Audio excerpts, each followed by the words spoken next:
Hello and welcome to the Flourishing Introvert Talks with me, Jo Rawbone. This is the podcast that celebrates the natural gifts of introverts so that we can flourish in all situations. Episode 273, Loving How You Look. There are significant moments in life that never leave me. Falling in love for the first time. My first real heartbreak. My wedding days. Yes, I've had two, and they were very different.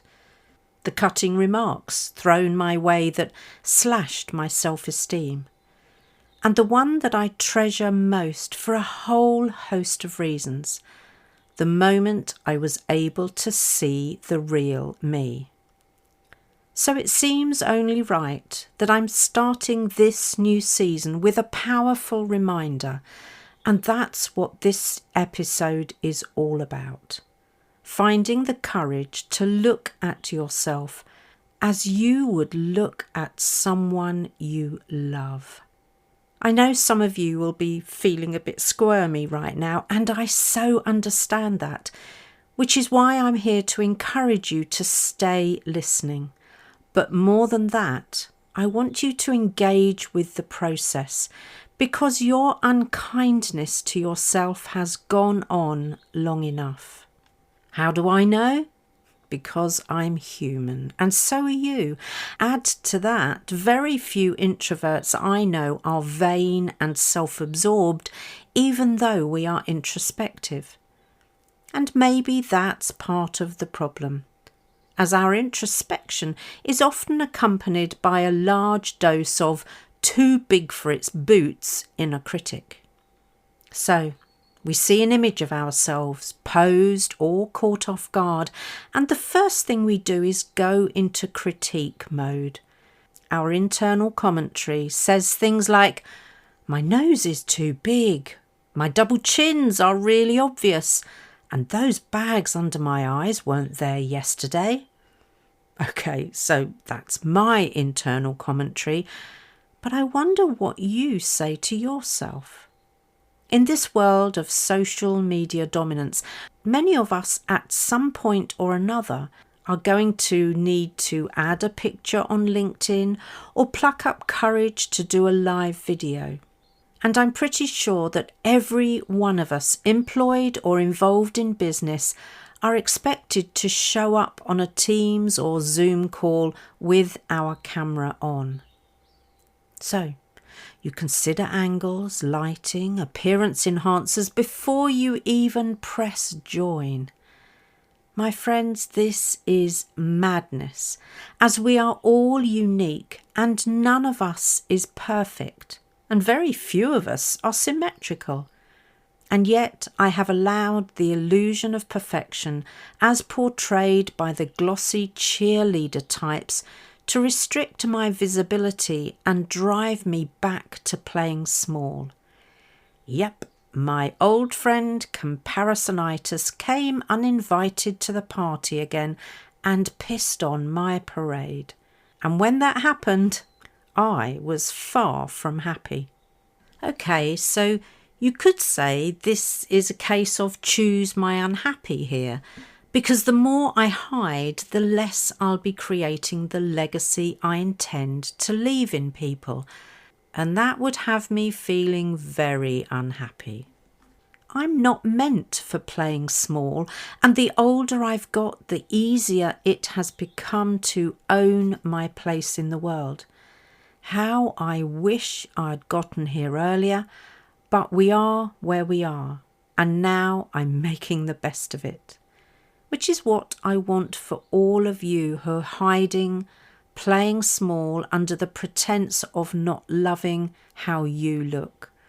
And yes, I know it feels very real, but honestly, have all the successful people in the world been drop-dead gorgeous stunners? Nope.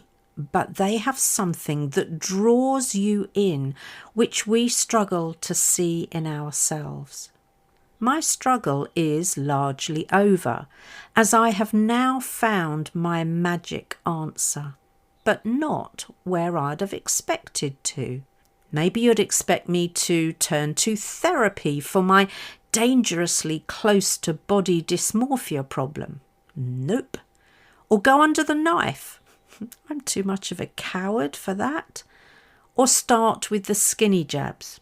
Yeah, I contemplated, but I don't like the sound of those side effects. Surprisingly, therefore, it was none of that. So where did I find my magic solution? It was by working with a photographer, but not just any photographer. It took the genius of Brigitte Scholz-Mastroianni of Nux Photography to lure me out of my critical shell with love and laughter. The result is I had an absolute blast being directed and captured by her lens, to the point where I was deliberately pulling funny faces and loving every moment. And those are still some of my favourite pictures. That's because I'm taking myself lightly rather than trying so desperately hard to be someone I'm not, in the hope that more people will be drawn to my work. And Brigitte's lens catches it all. The way she works with people enables her to catch that certain something that draws people in and has them know for sure that the image is real and the person is real and what they're portraying is real. And when we're surrounded by so much fakery, smoke and mirrors, real is so beautifully refreshing. Of course, if you're really unhappy, there are some things you can do to change the way you look, like exercise or plastic surgery. But does that really fix the problem? We're surrounded by evidence that it doesn't, as you only have to look at how far people go once they start down the surgery route to know that it hardly ever makes them genuinely happy. And that's because loving the way you look is an inside job, not a cosmetic job. So what's the alternative? I have a few things to start you off down the inside job route. And as ever, start slow and small, but do start and then keep going. Number 1, work with a brilliant photographer. Of course, I'm going to recommend Brigitte, especially as she does virtual shoots, so it doesn't much matter where you are in the world. Or find your own Brigitte, someone who really enables you to be yourself, the best version of yourself, and who enables you to see the beauty within. Number 2, until that moment or in readiness for it, start by talking kindly to yourself. Dr. Kristin Neff, who I've mentioned before, is one of the leading researchers on self-compassion, and she's helped us to understand that being kind to ourselves isn't an indulgence.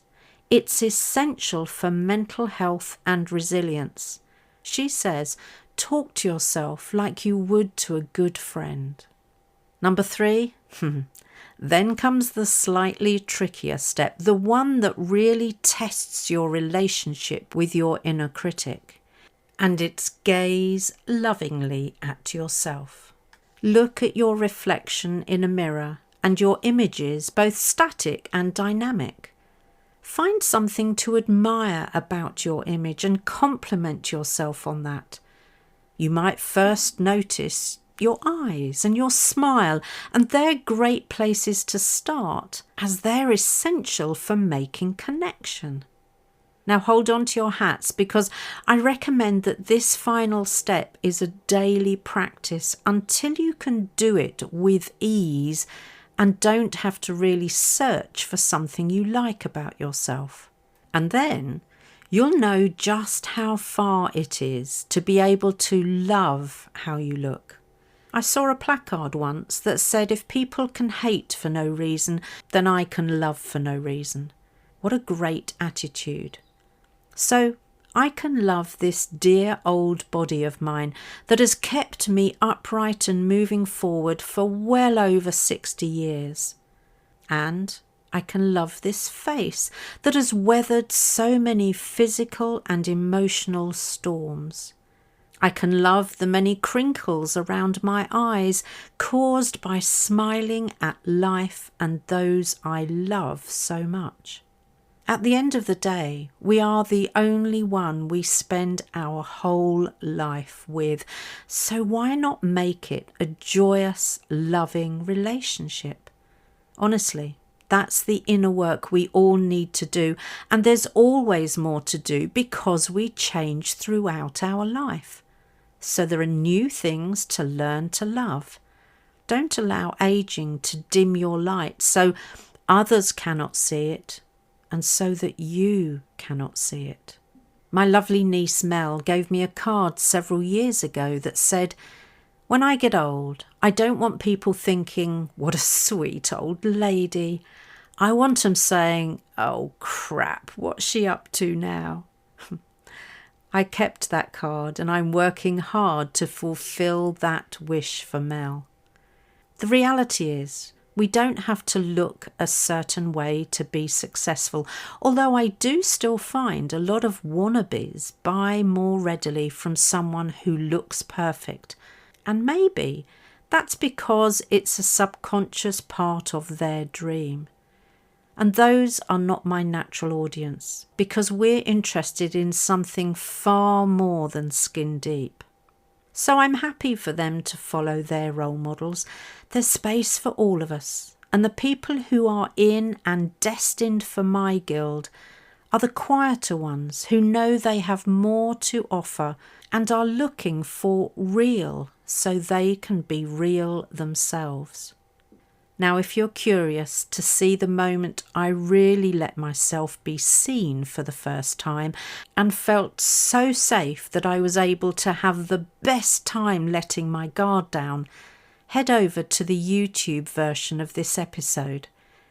I've decided to let you see some of those photos I talked about, the ones where I stopped being self-conscious and just showed up as the most fully expressed me. You'll find the YouTube link in the description, and I promise it's a celebration of real over perfect. And once you've taken a look, I reckon you might just feel a little more permission to be seen as who you really are too. For now, remember to do the inside work, and it's okay to start with small steps, because as the proverb goes, every journey of 1,000 miles starts with a single step. Go on. I know you can do it, and I'm right here with you. If you enjoyed this episode as much as I did, then please subscribe, rate us and leave a comment, because we know that that helps other people find the podcast. And if other people find us, other introverts can flourish. You are listening to an Intentional Media Production podcast.